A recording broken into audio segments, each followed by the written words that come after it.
नमस्कार. ड्रायव्हित भावमध्ये आपल्या सर्वांचं स्वागत आहे.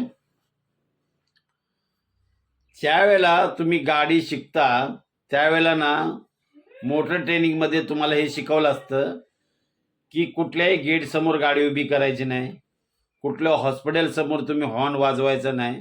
हे त्यावेळेला आम्हाला तर सांगितलंच, लायसन ज्यावेळेला आम्ही ट्रेनिंगला गेलो त्यावेळेला.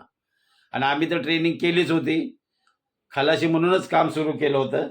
पण ह्या गोष्टी साधारण सर्वांना माहिती असतात.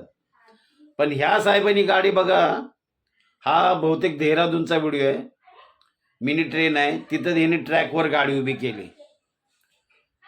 म्हणजे शिकलेल्याचा प्रश्न नाही, ड्रायव्हर या नात्याने तुम्हाला कळलं पाहिजे गाडी कुठं उभी करायची, कशी उभी करायची हे सांगायला नाही पाहिजे. हे तुम्हाला म्हणजे आत्मसात हवं तर तुम्ही ड्रायव्हर.